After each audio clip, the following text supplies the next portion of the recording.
do I focus on happiness and try to just experience the moment, or do I focus on meaning and try to like build things that span across time? The trick isn't to like find the perfect middle point or to like realize which polarity is the right polarity. It's to be able to like dynamically move between the different extremes. Basically like to become like a big enough person where you're able to exist at like every point on the spectrum. Welcome, beautiful thinkers. And that's a clip from this interview with my friend, one of the hosts of the Multiversity Project podcast, Arielle Friedman. And today we're going to be talking about Arielle's journey through order and chaos, exploring different political ideologies and philosophies to try to find some kind of balance in her life, or golden mean, as Aristotle put it. So we'll get into that in a moment. Now, as you're listening to this episode, I just ask that you think, maybe keep it in the back of your mind, wondering who might this benefit, and maybe there's one close friend that you can send this episode to if you think it might open their mind a little bit or provide them some benefit or give them a different perspective on life. So just ask that little favor. Thanks so much, and let's begin.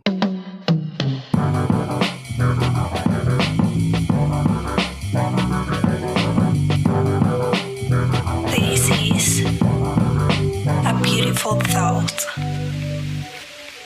I'm here with my friend, co-host of the Multiversity Project, Arielle Friedman. How are you? I'm good. I wasn't so good when we tried to record this earlier. And since then, I went on a hike and like climbed up this small mountain and came back. I know like the theme that we're going to talk about today is overcoming challenges, and it got me thinking a bit about that. Okay, that's cool. Well, that's a good way to clear your head. Yeah, it's interesting. I realized that a lot of the time when I have like a challenge that feels intimidating, like for some reason this conversation felt intimidating, maybe because it's a bit more personalistic than what I usually do on podcasts. Yeah. I realize like often the way I deal with it is I just like set some really difficult task for myself and I do it. And after that I feel like somehow, I don't know, things just seem more doable, or it feels like there's some kind of movement in some direction. Yeah, that makes sense. I noticed when you were when we were talking earlier, you said, I think I need to stand up or get my body moving for a second. Yeah, that's definitely a big part of it. I think part of it's also like psychological. Like I know we're going to talk about different challenges or different ideological challenges that I've encountered in my life. And I realized that like often the way that I process those or deal with those is I do it in the context of like moving. You want to like moving somewhere very far away. Okay. As in moving how? Yeah, or like moving to a different province. Like in Canada, those are like states, like a different state, or moving to a different country sometimes. Okay. Yeah, I think that has a lot to do with identity, because it's like you cleave off the old self or something like that. Or this kind of I guess it's a bit of a stereotype, but people say when women finish long relationships, they normally cut their hair because it's like you see yourself differently and you want that to be reflected in your appearance, that kind of thing. Yeah, that totally is a stereotype. There's like another one like, when a woman moves to a new city, stereotypical thought is like, there's the ex-boyfriend was in the old city and that's why she's here now. Break up. Yeah. Yeah. It's one way to try to forge a new identity or find out what's going on with yourself. Look at yourself in a new context. It's a great metaphor, because some of these like ideological dramas I've gone through are I kind of think of them like relationships and breakups and falling in love and falling out of love. Mm-hmm. There's a lot of parallels. Yeah.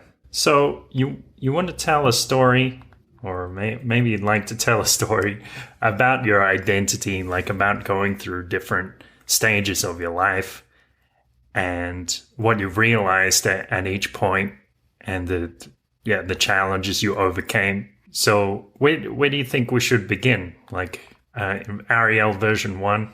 Yeah. I guess like part of your prompt that you kind of gave me to for this interview was at one point a while ago I was talking to you and I was sort of telling you like I view there as being multiple versions of myself. Mm-hmm. like we all start off with like kind of version 0 of ourselves, right? Like the version of ourselves that we grow up into. Mm-hmm. When you're still in that version, the belief that when you share the beliefs that you were raised with and that your parents have and that your community has, there's like a certain stage of development there. And there's nothing really wrong with that stage. Like some people stay at that stage forever. But I think you go through a real transformation when you start to question that. Yeah.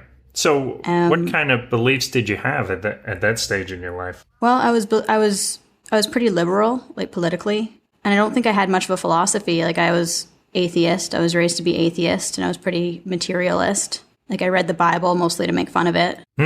Okay, yeah. Sorry, when you say liberal, you mean like a left liberal, not like a classical liberal, or in Australia, liberal actually means right wing. No, I mean like classical. Yeah. Yes. Yeah, no, it's definitely confusing. There's a lot of confusion around that term. Right, like socially leftist and politically or economically classically liberal, politically classically liberal. It was now it's like that's almost like edgy to be that way, but like in the 90s it was like really common. It was kind of just the default. Yeah, no, I don't know. I was patriotic. I believed in nationalism and stuff like that. Yeah. I mean, I think part of like the challenge for me was like my parents got divorced. They came from a broken home. There was a lot of conflict in my family. I coped with that conflict by becoming very conflictual. Mm-hmm. Kind of like if there's going to be a fight, I'm always going to fight back. I'm at least not going to lose the fight. Okay. Kind of thing.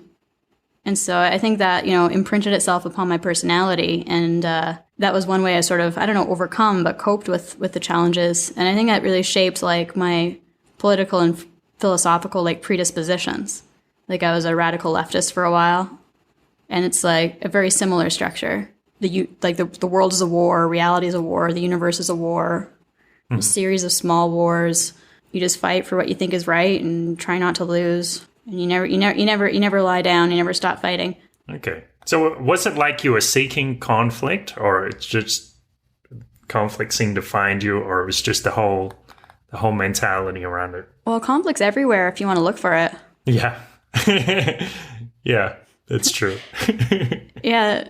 Yeah, get into anecdote. Like one time in BC, I was at like a campfire and I did mushrooms. And I was just like looking into the fire, and I just like had this like vision. And I started like talking to everybody, like telling everyone like, like it's all a war.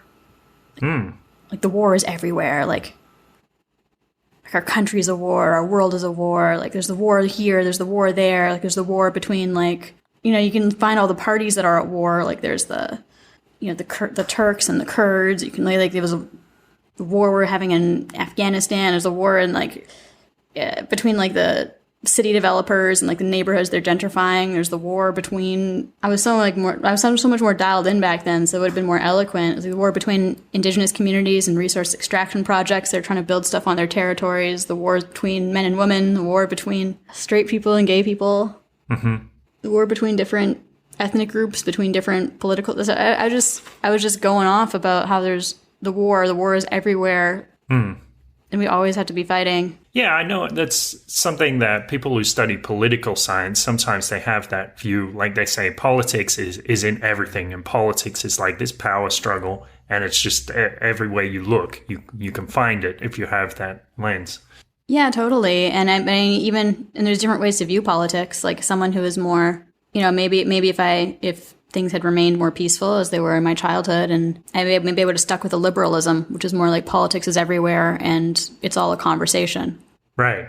Yeah. That's a different way of looking at it. Yeah. So that like stage 0 was like the beliefs that your parents gave you, that liberalism and patriotism and these things, and then stage 1 is like this, you were more conflict driven. Yeah, that dichotomy just there. Maybe stage 0 was like Arielle 0 was like politics are everywhere. Well, not quite. I still had a sense of like war, but I would have seen more the default being a conversation. Whereas I became like kind of consumed by the idea of conflict.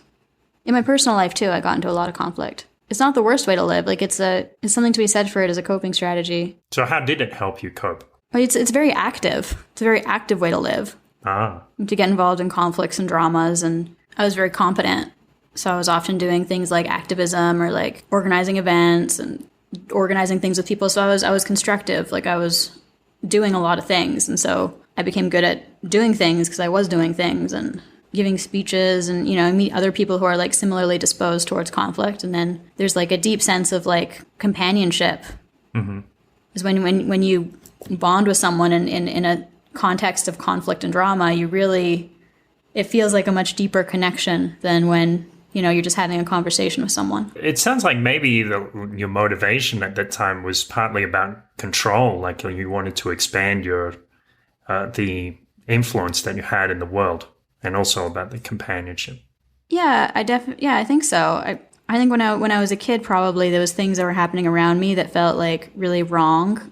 I was fighting to like change them, and I couldn't. And so when I like grew up and it's looking at the world and it seemed like there was all these things that were wrong, I just sort of fell into the same pattern of, I guess, trying to change things, and most of the time I couldn't. But it was like an attitude, like I'm at least going to fight for it, even if it's going to fail. Yeah. Okay. So like some things are worth putting your all into, even though you don't know what the result will be. Yeah, exactly. It's like it's worth doing it because it's the right thing. So did you eventually get over that conflict state of mind, or what happened with it? I don't know if I ever got over it. I think it just transformed, probably. Yeah. After a while, I started to see some problems with the politics. Like I was reading a lot about Lenin. Yeah, so Lenin had this whole thing where he was like, he was a true believer. Like he totally believed in the revolution and what he was doing. Like Stalin wasn't. Stalin was like a power hungry, like basically hedonistic kind of asshole. But Lenin was like, he really believed in it. He really believed in Marxism. He really believed in his version. He really believed that, the proletariat. And he had a love of nature. He would go out in nature and like the bird would land on his finger. Like he had, one could say he had a good heart. But his morality was like completely oriented towards the revolution. Like they said about Lenin, like he would look at an action and judge it to be right or wrong, depending on whether it furthered the revolution or not. Okay. That, to me, I'd say that sounds like a fanatic. Yeah, Lenin was definitely a fanatic, but I was probably a fanatic too. Right. So yeah, I thought that way. So I looked at Lenin, and despite Lenin's good intentions, everything just went so wrong. And that was in part because he thought he had all the answers, and because he was following this ideology that's ultimately, I was realizing more and more, very similar to my own political beliefs. And I also looked at Iran. Go ahead. Sorry. Yeah, well, it makes me wonder if you had some awareness or realization, if you think, well, it didn't work out so well for Lenin, so maybe that's not right, or maybe you think it wasn't done right or whatever, and double down on it. Yeah, it's interesting because there's kind of two ways you can go. Like a lot of leftists will look at Lenin and be like, sure, Lenin screwed up, but it's because he did X, Y, Z. That's not real communism. And I wasn't a communist, I was an anarchist, so it would have been even easier for me to be like, well, Lenin's mistake was that he was, he was a tanky communist. He should have just been an anarchist like me. But as I thought through it, and I was looking at all these different examples, like after I looked at Lenin, I looked at the revolution in Iran. And in the revolution in Iran, it's a different situation. A lot of ways, their politics in the 70s, like Iranian leftists, very much paralleled like what we were saying. Like they were talking about imperialism, and their all their points were valid. Like the Shah was a puppet of the West, and they basically they overthrew the Shah, and then the radical right took power and installed a brutal theocracy. And it seemed to me that if anarchists took down the government, you'd see something very similar to that. Because if we're not going to install a government in its place, then how are we going to prevent others from taking over that power vacuum? Yeah. So it's like maybe the idea that this was utopian or idealistic or something like that. Yeah, exactly. It wasn't going to work. Like I sort of alluded before to this belief system that we do it whether it's going to work or not because it's the right thing to do. I started to think about it, and I started to think like, well, if it's really not going to work and it could potentially create this like hell on earth, then maybe it's not the right thing to do. Yeah, well, that sounds reasonable. So what did you think that you should do after that? Well, I really struggled after that. I became very drawn to Jordan Peterson's philosophy, which, oddly enough, also has kind of a theme of conflict at its center. Like I read, like if you read the book, like Maps of Meaning, which is kind of like the textbook for his philosophy, he believes the universe is polarized between the divine masculine and the divine feminine. So the divine masculine represents like the forces of order, and the divine feminine represents the forces of like chaos. Like the divine masculine is like order, civilization, leadership, hierarchy, and the divine feminine is chaos, nature, emotion. It would have been considered very sexist under my old politics. Okay. And is it sexist? Maybe. Yeah. I mean, it depends. If it's true, it can't be. Okay.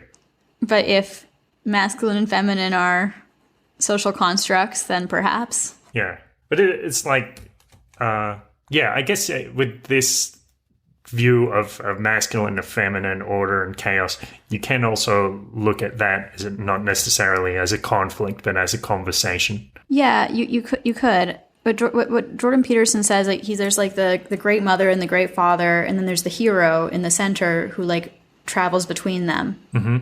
So yeah, I guess he doesn't really necessarily frame it as a conflict, just more of a tension. Mm. And it's up to us to, as individuals, to kind of navigate that tension. Yeah. Yeah, well, that sounds like a much more liberating point of view. I think it is in a lot of ways. It can also be very constraining. Mm-hmm. It's like your responsibilities don't just come from society anymore. Like they come from the universe, which is a huge burden to bear. Yeah. So you accepted that idea that you have some kind of universal responsibility. Yeah, I did. Okay. Yeah, that does sound like a big responsibility. Yeah, it is. You still believe in a lot of these ideas from Jordan Peterson? Yeah, I still believe in a lot of the ideas from all of it. Yeah. I mean, I see it differently now. Like I see it almost, it's like I see all the structures, so I'm not quite living in them in the same way as it. Yeah. You know, it's like the difference between being inside your house and seeing your house from an airplane. Oh, okay. Yeah, so it's like every stage of the path, every step, you manage to integrate a lot of what you learned from the previous steps, and you're like building this bigger and bigger structure to understand the world or understand yourself. Yeah, that's the idea anyway. There's definitely like stages of it where it's a lot more like a breakup, like we were talking about. Like, this set of ideas hurt me so badly. I'm moving to a different city, and I hate those ideas now. Yeah. Yeah, but over time, I think I've been managing to integrate. I think now I'm getting to the point where I'm more able to integrate without getting too attached to any particular stage. But I mean, I'm attached to the stage I'm in. I just can't quite identify it yet. Yeah, like you don't know exactly what it is you're in until you're out of it and you can look back on it. Yeah, exactly. It's like a what is water kind of thing. Like because you're in it, you can't see it as a fish, that kind of thing. Yeah. Yeah, exactly. It's like the joke was the one fish is like, is the water warm today? And the other fish is like, what is water? It's like this. There's a speech by David Foster Wallace that's it's really good. You'd like it. Okay, cool. So what happened next? Well, I was like in this Jordan Peterson world, and it's like the world of good and evil. Part of the whole thing is like when you believe that like the universe has like some kind of like teleology, like purpose or meaning or hierarchy of values, almost like an equation, like you can like solve everything down to like the situation you're in, and like there is like a good and an evil in that situation. And the idea is like you can somehow intuit it or figure it out, but whether you can or not, it's there. There is that good or evil, and it puts a lot of pressure. And I think that pressure is hard for me to bear. Like I said before, like I was always competent, but it was hard for me to like find that creativity when I was like kind of constantly judging myself in that way. Like the Jordan Peterson philosophy, the way he frames it, or tends to frame it these days, it might be more biased towards the divine masculine.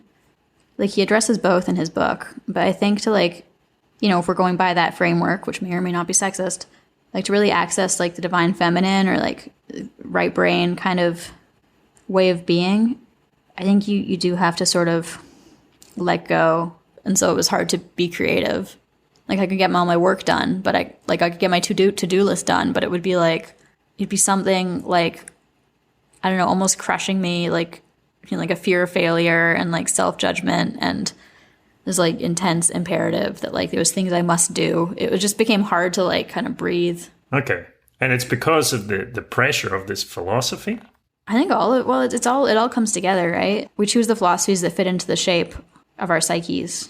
Okay. So it's not like it's partly your nature and it's partly the fact that you've put that philosophy on top of it and it all comes together and you apply pressure on yourself because of that. Yeah, it almost makes me think that like, man, there's like a risk of like feedback loops, like especially in this world where like we're all able to just kind of choose our own philosophies as opposed to the past where like you had like kind of a default philosophy if you're like tribe or community. It seems like we can just like pick a philosophy that like suits our tendencies or even our pathologies and like just end up in these like feedback loops of like becoming more and more ourselves. And yes, well, it's definitely some doubt that I have. Like every time I make a decision, I'm wondering like, am I making this decision just because I feel this way? And if I'm feeling this way, is it actually intuition that's guiding me? Or is it just like I have this whim and I'm trying to justify it with all this, you know, highfalutin philosophy or something like that? It's a worry. Yeah, totally. And it's hard to pull those pieces apart. Yes. So I guess I overcame the challenge of my politics by turning to philosophy. And I overcame the challenges of this kind of restrictive philosophy. Well, I sort of became a nihilist for a while. I think like I had to go in the opposite direction for a bit. And that was when we had the conversation where I alluded to like Arielle 3, as I was making that painting at the time that was goodbye to Arielle 3. Because I was like had this idea that like I was becoming Arielle 4. And I sort of for a while like gave up the idea that like anything had any meaning. And it was all just like meaning was whatever I made it to be, like that kind of idea. There was no ultimate meaning to the universe. But I had a really hard time staying in that place. Honestly, I found it kind of boring. Maybe I need to stay there longer. Yeah. I guess all of us need a little bit of that sometimes. I think people call that, what do they call it? The dark night of the soul. Like where it dawns on you that everything is inherently meaningless, and then you have to figure out what might have a meaning for you. Yeah, exactly. And I was still doing the same kind of things, but I was doing them differently. And I just felt so sad about it. I really wanted the universe to have a meaning. Maybe that's part of my problem is I can motivate myself by obligation, but I have a hard time motivating myself by my own desires. Here's a question for you. If you have this one stage where it's like everything is inherently meaningful, and it's like if you're wise enough, you can determine the meaning of the universe in the moment, and that can produce a lot of pressure. On the other side, you have this nihilistic, like everything is inherently meaningless, and that produces despair. So what would be like the other way, another way of looking at it that would actually produce delight or something like that? That's a really good question. Thank you. That's a tough one. You might have stumped me. Okay, good. I guess that means it really is a good question if it stumps you a little bit. Nietzsche would say, like, basically we need to become like Ubermenches and like create our own meaning in the universe. And he did that, and like he wasn't very happy, but Nietzsche would go up to the top of like the Swiss Alps and like write his books. It was like something so epic about it, like the way he did it. He was trying to like think in ways that no one had ever thought before, and like write things that like no one had ever written before. And his whole thing is like you develop a moral system for yourself, and that's why like there's like the moral system. You can't cling to the moral systems of the past. That's the idea, is that they're invalidated, or like we've taken away their legitimacy. It's like God is dead, and so we must become gods ourselves, like create all the meaning ourselves. That's the Nietzschean solution. Okay. But you said he wasn't ultimately happy, so maybe he was onto something but missed a key point. Yeah. Let's proceed. That's a good question because Nietzsche was not happy. Yeah. Let's look at some other options. I don't know. I mean, like you could do like there's like the Jungian approach, which is where like you try to like it's basically like it become like to say it similar to the Jordan Peterson one, where you like try to find like the divine masculine and divine feminine, and maybe if you can like have a different kind of relationship to the divine feminine, it's like the pagan worship. Maybe life is about trying to perceive these cosmic forces and develop a relationship with them. Yeah, and there's some that are more like oriented towards like, nature and joy and creativity, like the Great Mother and the trickster archetype. Yeah. So maybe it's just about not becoming over-identified with the cosmic masculine.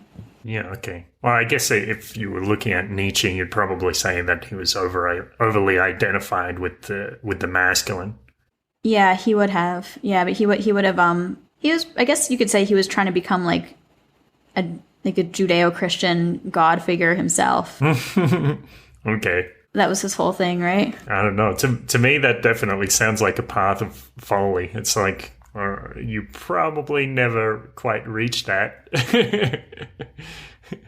Generally, I like to set goals that I think I can achieve. Taoism. Maybe Taoism is like... The Tao's got like the two aspects, right? Okay. But it kind of emphasizes the more like flowy aspect of the Tao. So maybe that's an option. Yeah. Well, I read the Tao Te Ching many years ago, but I'm still not really sure if I understand Taoism at all. I read the, what is it? Thoughts on the River Huahua by the Chuang Tzu. So they're very interesting, but I don't know I still don't really know what they're about. Yeah, I don't understand the Book of Tao either. Was that the other one that you're supposed to read?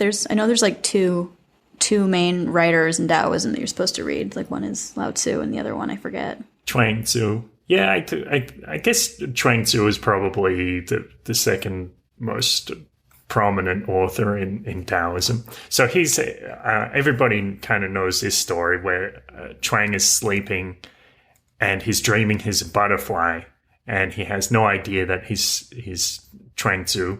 And then he wakes up and he looks around and says, hang on, I am a human being. So how do I know that I was once a butterfly?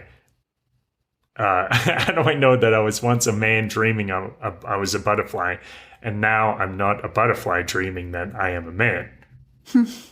Which is like, yeah, this question about the nature of reality. I don't know.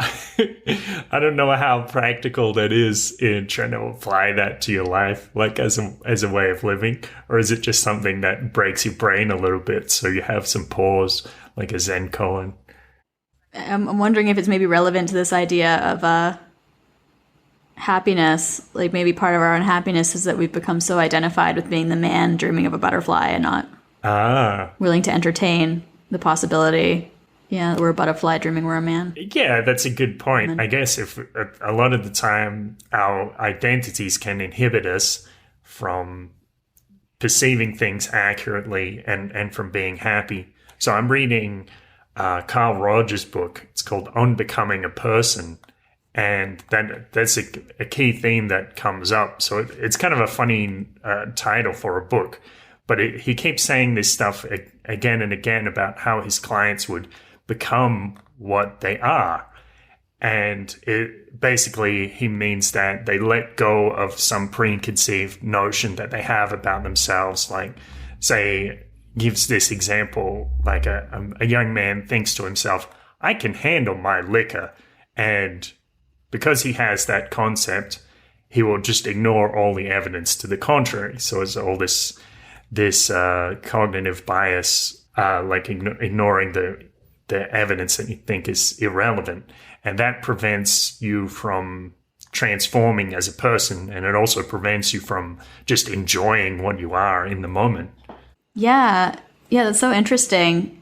It makes me think like we have all these assumptions about who we are, like, even stuff like the one that's often mentioned, like in this society, like you are what you do. Mm-hmm. I guess in all like kind of British descended societies, that's a big one. You are what you do, you are what you have. And even like at a more subtle level, like with the dream, it makes me think like I definitely identify more with like my waking life. Like I am the self that's awake. It's having this like continuity based organized experience, not the part of me that dreams. I wonder about that too, because sometimes I talk to people about dreams and maybe they're interested, or maybe they're just saying, well, I don't see what that has to do with my life. And it's kind of funny because we spend so much of our life dreaming, but we can somehow just shut that off and say it's somehow not important because it's not practical. Yeah, I feel like this is getting into like a Buddhist mentality now, like this idea of like disidentify, or well, it could be Buddhist or it could be like Stoic. Like the difference for me is like with the Buddhist mentality, like you sort of like peel away all the layers of who you think you are until you realize that you're nothing. Whereas in the Stoic mentality, it's more like you challenge every layer of who you think you are, and then it doesn't really say what happens. It's not really like a philosophy, like something happens after. It's just like, it's a good, useful thing to do. It'll help you. Okay. So it's a process. But what do you gain from constantly doing that process? It's practical gains. It's just like, the limits of your own knowledge.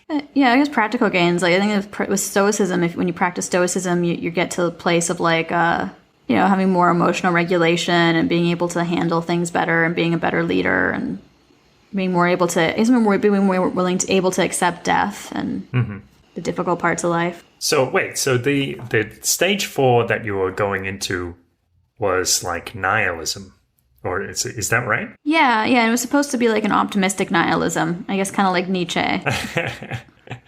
We see okay, so this came about after you took the landmark course? Yeah, I took the landmark course, and they had like, I mean, it sounds a little silly because it's like, landmark, but yeah, they had a pretty, I don't know, it's a whole thing. It was like you're sleep deprived, and they're like putting you through all this, like all these exercises, and you're like calling people from your life to like, a landmark is like this like basically like 3-day personal development course, and it's really intense, and and they sort of like end it with like this sort of sudden argument for nihilism. Yeah. And like I got up on stage and started like arguing, and then it's like, you're in this like self-development. I was in this self-development mindset. So it was like the leader of it was like challenging me, like, this is like part of your whole same this is the same complex. Like this is your whole set of issues just coming up. And I was like not wanting to accept that narrative of it. But when I thought about it, I saw there was some truth to it. And so I tried accepting it. And like seeing what happened when I like fully accepted the nihilism. What emotions did you feel as a result of that? I felt very free, but I also felt like loss, great loss. Because it's like now you don't know what to believe in, or you feel like, or you think you don't even have to believe in anything. Yeah, and it's funny because I still kept doing a lot of the same things. Whereas with the political one, I changed everything I was doing after that one. With this one, I just kept doing the same things. It was like I could just come up with a different set of justifications for doing the same things. It makes me think of what they say in Zen Buddhism, that they're like, before enlightenment, chop wood and carry water. After enlightenment, chop wood and carry water. So it's like you realize something about yourself or about the world, but nothing needs to change in terms of your outward actions. But I don't know in this case if it was actually if it was a valuable realization, or what was valuable about it, I guess is my question. I'm not totally sure. I think it helped me like disengage from some of the like intense beliefs I was holding before. I think it helped me become more detached, I guess. A bit like the like we're talking about with Stoicism. It helped me become more stoic. So you didn't need to let things in your life affect you so much? Yeah, I think so. I think I was able to hold my beliefs at least with a bit more distance. I don't know. I mean, it's interesting, like this question of how does one become happy? Yeah. That's like a challenge for sure. It's not like I feel for me, I've never really prioritized it. And is happiness is happiness something important to you? I think I'm starting to realize how important it is, but it's still hard for me to treat it as an ends. I still kind of see it as a means. Like I have all these things I want to do, and there's all these things that are like I want to have a meaningful life, and to have a meaningful life, I need to do all these things, and to do all these things, it'll help if I'm happy. Yeah, I hear a lot of people say that. It's like they say happiness is a vehicle, or happiness is a means of travel. It's not a destination. But I do have some questions about that. Like, happiness, to me, it does seem like a worthy goal of itself. It seems to be valuable of itself. And it also, it is practical in that sense as a means of transportation. But why do you value happiness? Just because it feels good. I don't think there's much more to it. And it's like something that there's no victim. You know, if you're happy in the right way, you don't need to feel better or worse than anybody else. It's pure, I would say. And you can just enjoy it. How would you characterize the feeling of happiness? It can be visceral, like it's something you feel in your belly, and sort of rising feeling. It can be with excitement, but it doesn't have to be. It can be more like contentment, because there are all, I mean, happiness, it can be a broad term. It's difficult to break it down according to each one. I mean, there's several different feelings. This kind of like contentment, like this calm happiness, and then there's joy, which is more, it'll elicit a beaming smile, and then there's elation, which is maybe associated with a revelation, like you just suddenly realize something cool about the world. So there's all these broad range of positive emotions that can fall into happiness. Oh, there's like a lot there for sure. Okay, so I saw this quote once that was something like, happiness only occurs in the moment, whereas meaning must bridge the past, present, and future. Mm-hmm. Yeah, I've heard that perspective too, and it kind of makes sense. I think that's valid. Yeah, it's tough though. I mean, I realize I'm leaving this place I'm living in a few days, and it's sort of, I have so much trouble just like being in the moment with where I am and like just appreciating it. Like I always have to be judging, like, am I excited? Like I always have to be judging my orientation towards whatever is coming next. Like, am I excited? Am I apprehensive? Is it going to be better? Is it going to be worse? Is this a good situation? Is it bad? Like I'm constantly judging, and it's really hard for me to be in the present and just experience the moments I'm in. Yeah. Well, how about this? Like, what would be, if you're asking these questions, like, how do I feel about this future event? Is there a question that you could ask instead, which would be cooler? It's another good question. I guess I could ask, how do I feel about this present event? Yeah, just feel whatever you're feeling. Yeah, there's like sort of the different approaches, right? There's like the approach of just feel whatever you're feeling, and there's the approach of like try to come to some kind of more positive emotion, like gratitude. You talk about that in your podcast. Yeah. I wonder if that question about how you're orientated to future events, I wonder what that has to do with identity. Is there some aspect of your identity that would make you want to ask that kind of question? Probably. I mean, gosh, I guess I have a feeling sometimes like I need to be in the right place for the right things to happen. And so I'm always trying to figure out where to go. And part of that is like judging and trying to find patterns. Okay. That does, it sounds like similar to with the universal purpose idea. It sounds like it might put a lot of pressure on you. Like, what happens if you're not in the right place at the right time? Yeah. Well, that's sort of the question, right? Because if everything matters, then everything has to go right. And then that's like so much pressure. Perfectionism. Auto-exigent. Auto-exigente, yeah.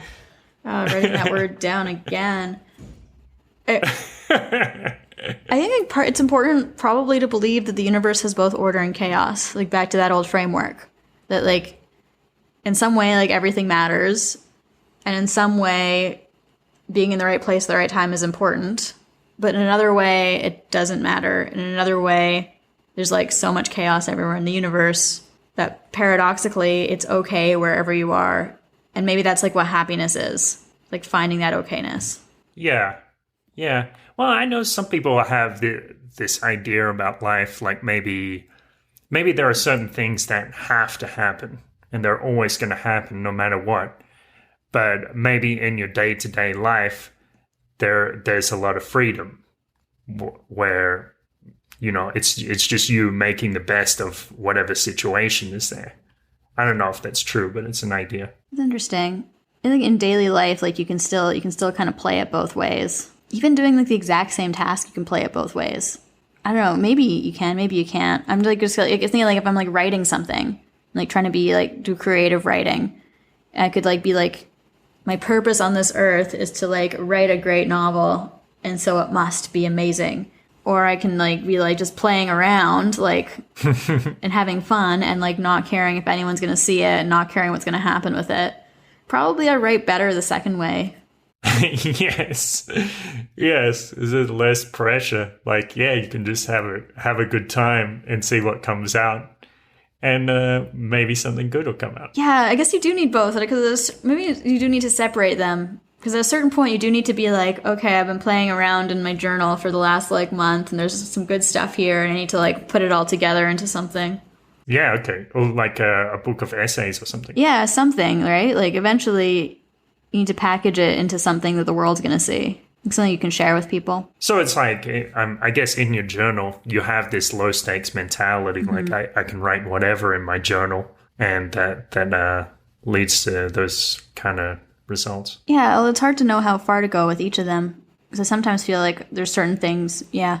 Because I mean, there's constraints, right? Like creativity also does well when it has constraints. Like, I mean, you're recording these podcasts every day.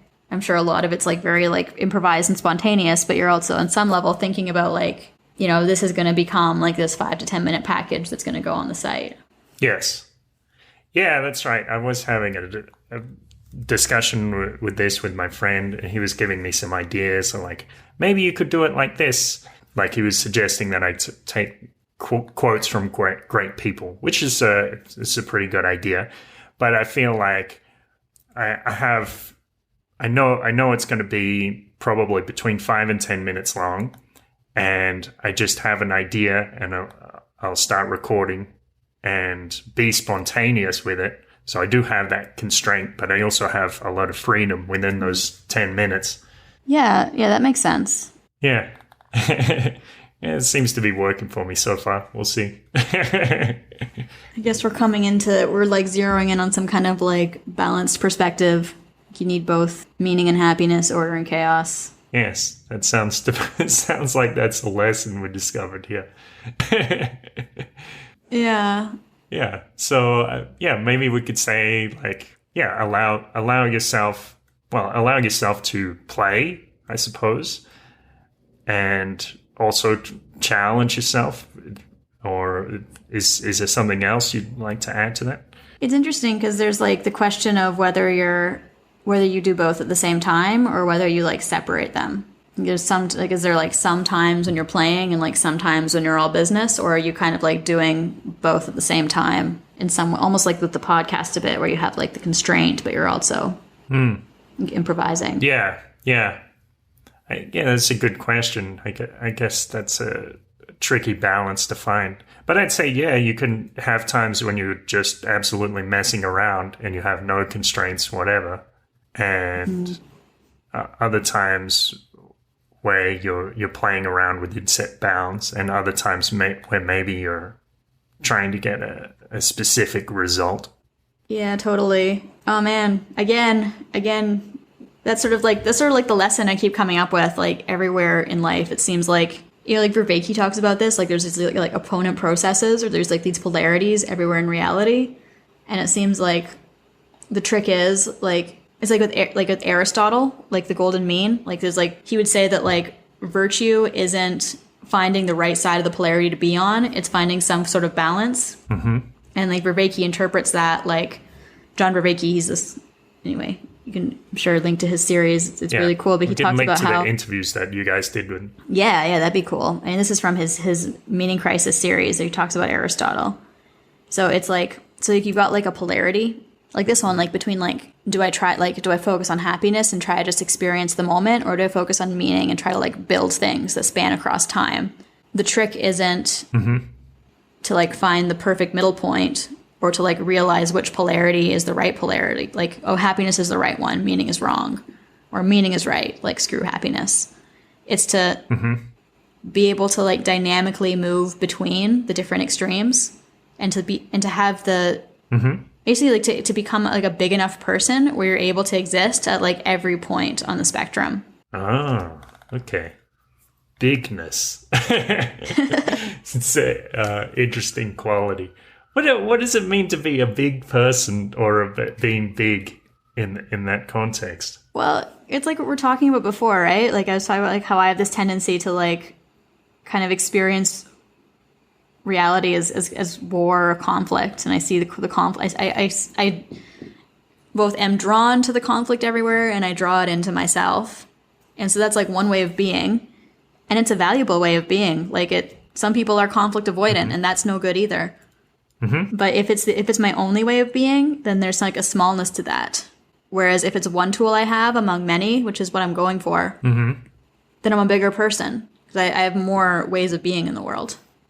Right. I know one aspect of that in cognitive behavioral therapy, they call that cognitive flexibility. Being able to see things from different perspectives. Yeah, totally. I would say it's cognitive flexibility, emotional flexibility, almost like existential flexibility. Yeah. Yeah. Well, I think we've explored this quite well. Actually, I think we've talked about some of the challenges that you had and some of the different positions you've had, and how you moved into a next step, and eventually how you integrated some of those lessons. Is there anything else you want to add, or maybe you want to give a plug? I agree. I think we covered things thoroughly. I mean, I really enjoyed this. I got a lot of insight from this conversation. So thank you so much for having me on, Kurt. Maybe we'll put my website in the description if people want to learn more about who I am or send me a message, keep up with my stuff. Yeah. I'm doing a lot of writing right now, so yeah, it's going to be there. Okay, cool. Are you publishing? Yeah, I will be. I am and will be. There's like a lot of stuff I already have published, but like the stuff I'm more excited about is the stuff that isn't published yet. But there's like a page on my website where I put my writing and. Okay, on your personal website, not on the Multiversity Project. Yeah, on my personal website. Yeah, the Multiversity is also a podcast I do with Chris and Katie, who have been on here. Yeah, and I might be creating a Medium account, which might be out by the time this comes out. So if it is, okay. That'll be all right. It'll be down there too. I think that's all the plugs I have. Cool. What's your website? ariellefriedman.com. Okay, cool. And then there's multiversityproject.co. Yeah. Cool.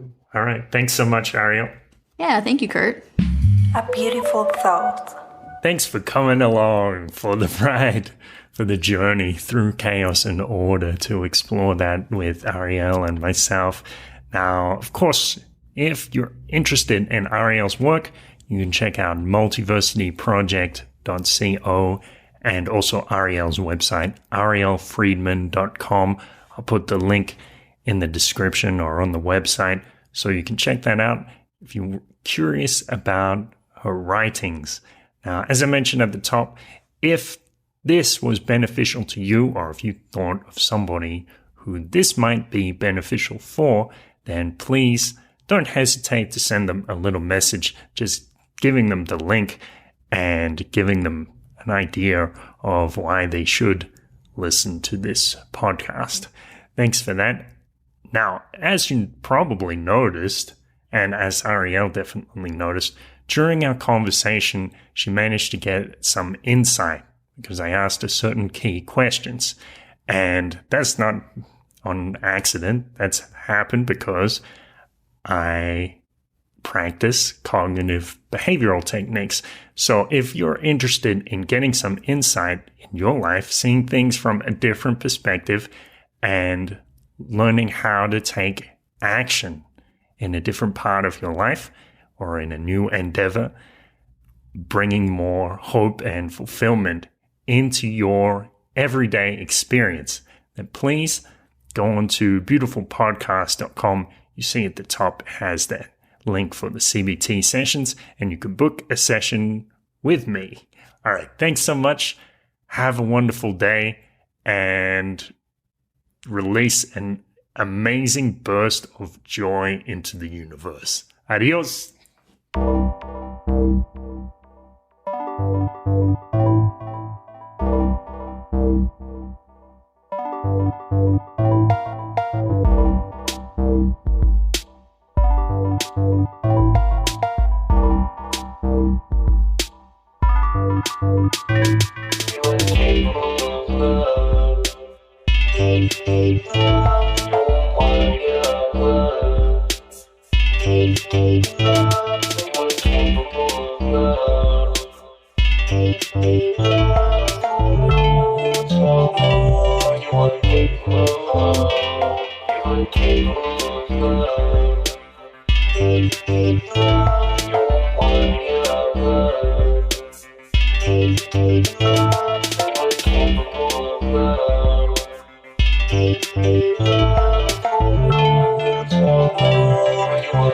Love.